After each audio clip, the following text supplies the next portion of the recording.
right at the start of the game. Yeah!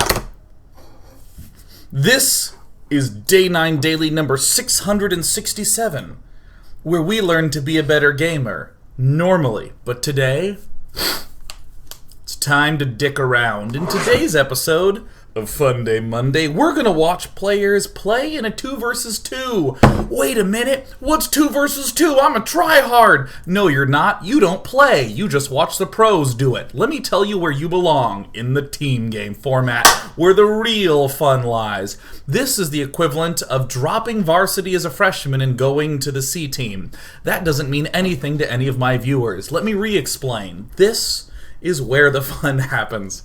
In the 2 versus 2, where we have permission not to be playing at our best, not to be using the finest strategies, the most ubiquitous of map control visionary thingies.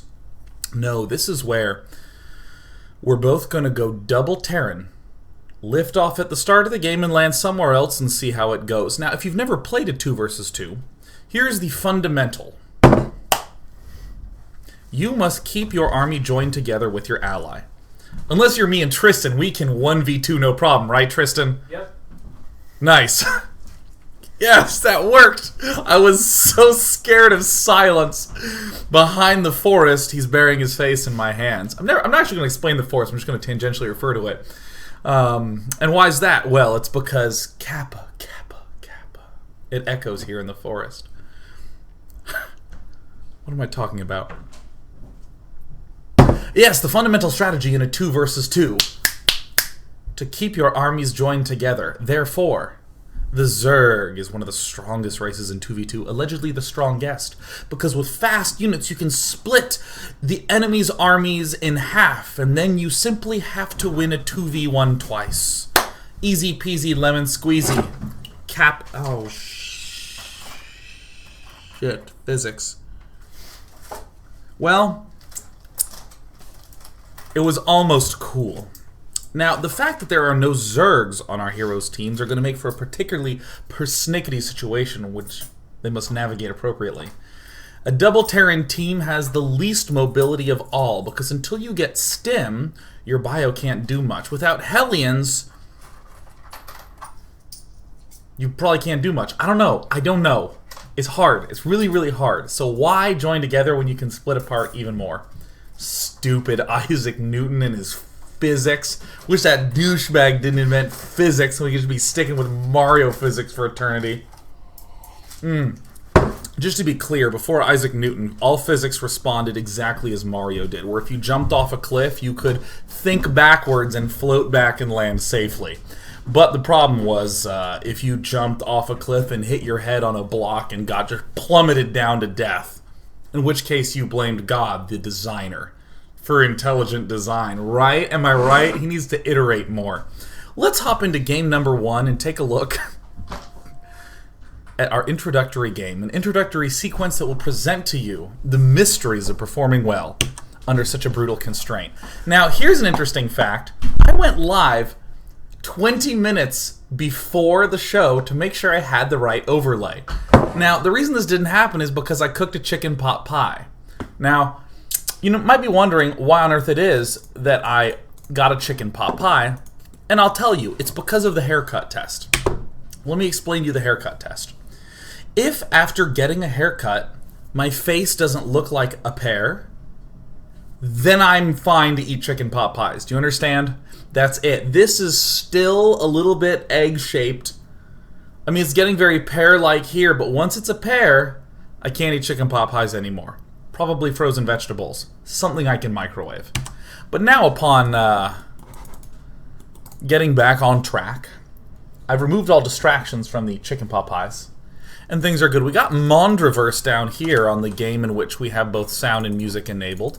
In the bottom right corner, we have his ally, Jen Swift, the lesser-known 2v2 pro gamer of Taylor Swift. Won't really sell a lot of albums, but that's fine, because this play is going to be pitch perfect. Ooh. The enemies in the left corner. Renegade. Someone who played Mass Effect, went evil, but is also not creative. We got Kendman. Someone who is likely named Ken. Or maybe it's Candy Man. Maybe Ken is a little bit cool. The Flickety Flame Flame. Alright, so Mondoverse is going to go ahead and lift. I mean, since we're playing as the You Must Lift Off Funday Monday, he's going to go ahead and go for gold. Gen Swift is going to make sure to bring the SCVs along to maximize their slowness. We see some mini-mac pings by one of the players on the red team on these two locations. Now, I don't really know what the motivation is for the color divisions, but one team is primary, red and blue, and the other team is, I guess I'd call them primary on the additive color axis. They're going to be cyan and a magenta. But we're going to go ahead and Alt-F it, so that way we have red versus blue. Because let's be honest, most people can't do math that involves the number 4, let alone keep track of 4 colors. So we're going to go ahead and keep track of 2 colors, because that's fair. I like to be fair. Now, already starting off, if you're forced to lift, I like what Mondoverse and Gen Swift are doing, going straight for the gold. The gold bases are rather critical for maximizing the revenue lost from lifting off at the start of the game and floating away like a senseless dummy.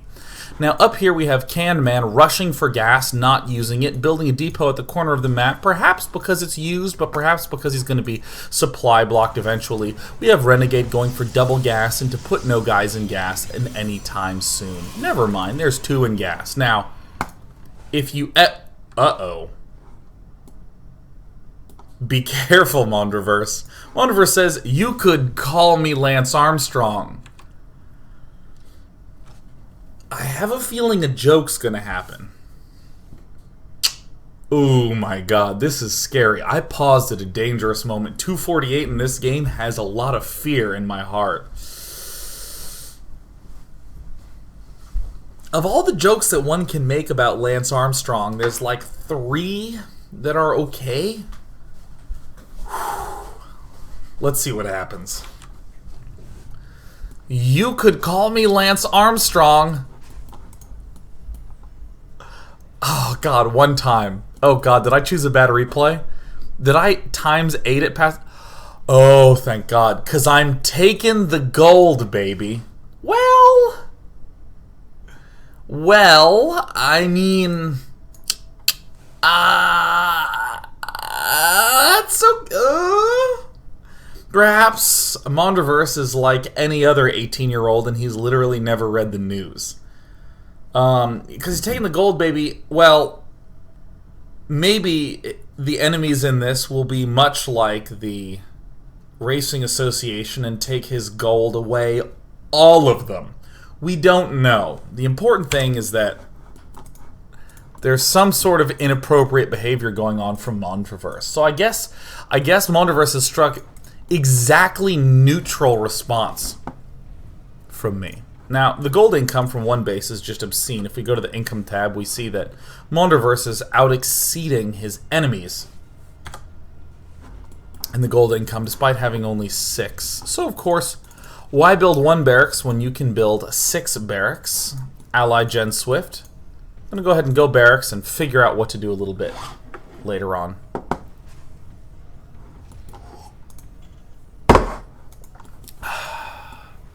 Oh my god. Kenman has left the game. Oh, failed. Failed, says Renegade. Renegade has to use the Forsaken Corpse of Kenman, who will successfully soon have a Reaper. Now, this is one of the most interesting feelings ever. This is worse than going on a blind and showing up and your date wasn't there. This is the equivalent of getting your date, picking her up, and going to the restaurant, and the restaurant isn't there. That is a tough spot to be in. Ha ha ha ha ha! There should be food here in a place where we can sit down. I don't know. Well, Del Taco's open 24 hours if you're in the mood to fart later.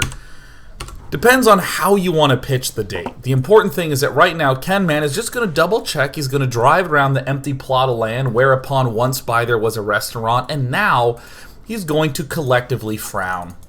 In the meantime, Mondoverse is going to do what many people do on Funday Monday. I have to be clever. I have to do a clever strategy. I'm gonna lift to the golden land and then only build Marines. Creativity has fallen before us. Yay! Sometimes players who are Protoss will do things like only build carriers. Players who are Zerg will do things like only build Mutalisks. It all depends on how Gosu you want to be. But we see Pro League contender Mondraverse gonna mass Marines on his gold before taking a gold. That's what I'm talking about. No, only 6 Oracle, says Mondraverse. No, not Oracle Void Ray. Sarcastic mirror on the wall. Who's the fairest of them all? The Void Ray's totally fair, bro. Do the Void Ray, that's the fair one. If you need anything, I'll be here. I'm the mirror. Kendman gonna go ahead and do one of the ugliest wall-offs I've ever seen. That's fine. This looks like the teeth on someone who's only ever drank root beer. Few and far between. So we see Mondraverse. Uh-oh! Only Marines. Oh, they're not working. The Void Rays have charged up, not to do more damage necessarily against the Marine, but in order to just simply look intimidating. Gold into gold. Oh my god, Mondraverse is the Neil Armstrong, Lance Armstrong, lifting off and going for gold. The unfortunate thing is whether or not these will be able to stay here for the duration of his lifetime. We just don't know. That's the interesting thing about a Neil Armstrong, Lance Armstrong. He'll go down in history as someone who once upon a time had a couple of golds. At least he can get away from his problems in orbit. Jen Swift going for the, wow, the 6 barracks play as well. Both these players of the same pedigree. Excuse me. There we go. Mondraverse continuing to build Marines, going to go ahead and get the combat shield, those, upgrade those. We see 3 sensor towers built down, so that way he can spot where all the Marines are. And the best reinforcement to Marines is the Marines of your ally, the Jen Swift Mondraverse army, coming to town, getting ready to bring a little bit of the pain. Off they march, having lifted to gold, having expanded to gold, having built only Void Rays that get countered by only Marines. The mono-battling players have a clear winner. Mondraverse and Jen Swift. Ah, how refreshing. What pro strategies, such skill. That was 6 racks Marine no-scope plays. I dig it. The unfortunate truth, though, is that often, with such a bombastic play as going for the early liftoff, we wind up in results that can be suboptimal. Let's go ahead and take a look at one of the plays from our friends Mondraverse and Jen Swift that don't actually turn out so well. It's listed as fail game. It might be that way. In the top right, we have Steve Rogers. In the top left, we have Dark Knight. He's one of the Day Knights, except he's tough and he's seen a movie. Down on the bottom side, we got Jen Swift. We got Mondraverse, who is on point right away, getting ready to lift today. Because it is Funday Monday. Mondraverse. Going for the sneak attack. Mondraverse, interestingly, has a long way to go. He could simply lift and float back to his natural expansion with his allies' natural expansion at the backside, but they're going to go ahead and split up and maximize the amount of space that they take up before becoming dead as shit. We see Mondraverse and friends. Oh, they've identified where their enemies are not. It's time to be super duper duper duper sneaky. Steve Rogers, Pylon plus Idle Probe, perhaps an opportunity for the Mondraverse team to get back into the lead. Mondraverse strongly considering taking the front door expansion. Expansion? I don't even know what expansion means. Mondraverse is not going to expect to the front, but rather he's going to expectfully expect to the back, where Jen Swift is sneaking herself. Here comes Dark Knight. Going for the double gas orbital command at some point, 1 in each geyser. Steve Rogers will eventually have 3 in geysers. More pylons, more pylons, pylons, pylons, pylons. In the resource tab, we see 6 of 11. Both players have their original collection. And it's time to begin planning.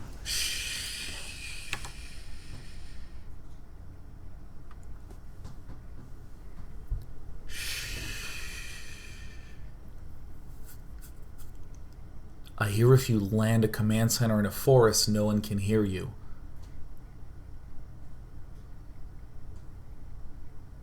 To this day, I still don't know how that phrase has ever caught any traction. If a forest falls in a tree and there's no one to hear it, does it make a noise? Yes! What the fuck? What?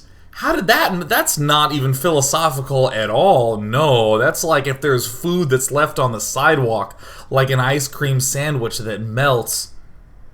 Does it still have flavor? Of course it does.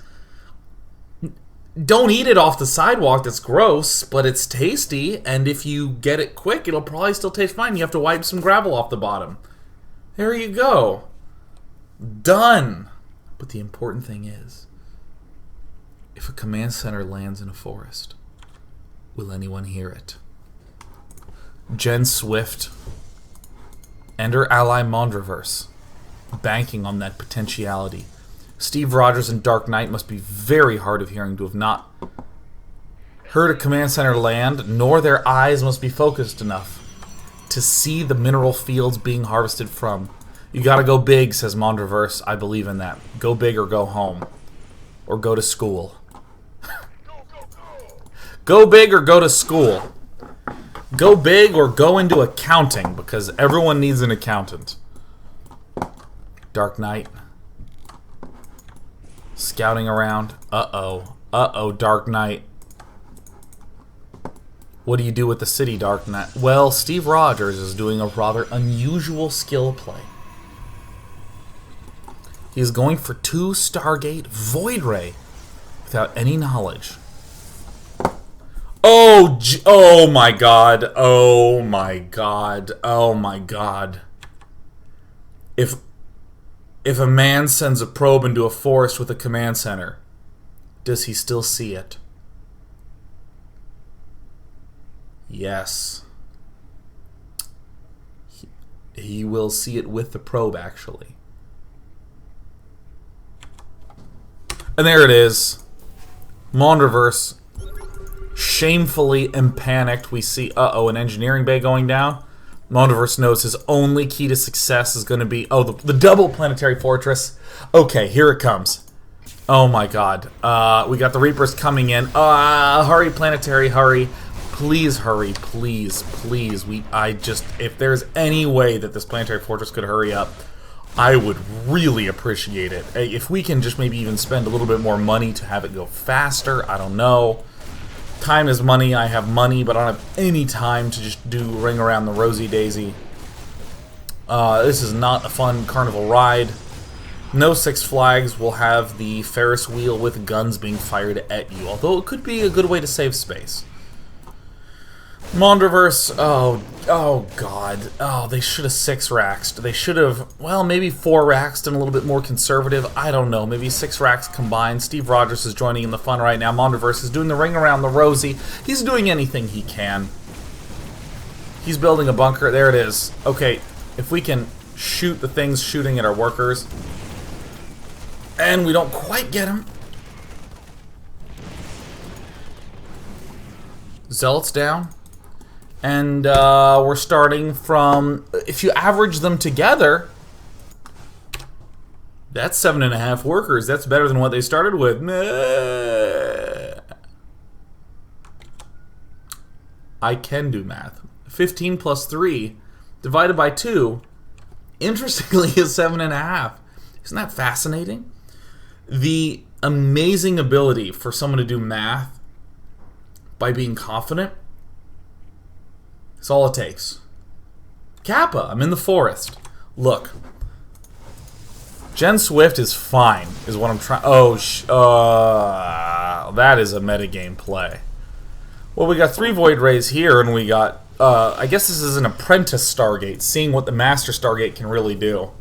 I can do that as well! Oh, supply blocked. No, you're not as good as Master Stargate that knows how to produce. You gotta hurry up and begin making just one at all.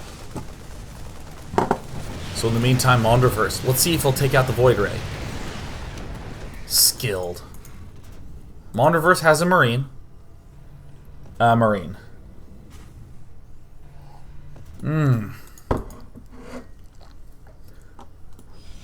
Alright, so here it comes.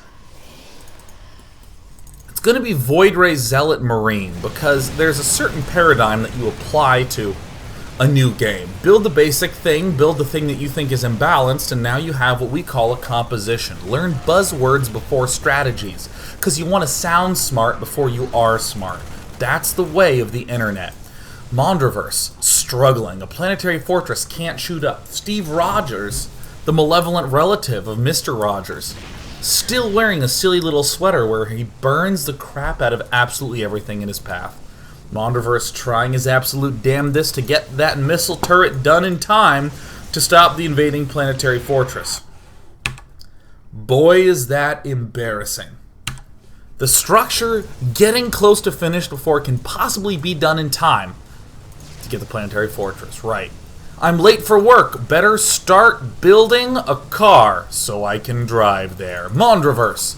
Educating educators left and right, the plebeians look up to him. But how? But how do we step forward, Mondraverse? Quickly, hit the go key. Looks like the E key for Mr. Rogers is broken because it's a beautiful day in his right-hand mouse-only neighborhood. Mondraverse is going in freedom. Just because you can quote Braveheart doesn't mean that you are Braveheart. And it also doesn't mean that there were actually any Void Rays in the Scottish Wars or whatever historical event was going on in there. I think we've removed all credibility of me as ever being intelligent because I called it the Scottish Wars or whatever. Excellent. I hope we can all accept that this is a show about being funny, dicking around, and satire, and in no way reflective of me as a person. But what it is reflective of thus far is that we've seen the Funday Monday challenge executed as best as possible by Mondraverse and Jen Swift that resulted in a win and a fail. What else could be lurking within the dark recesses of Day 9's replay folder? If you're saying horse porn, that's on the backup drive. Coming up, we're going to take a look at how difficult this Funday Monday challenge is because we're going to have to examine a variety of games that can be only called fail.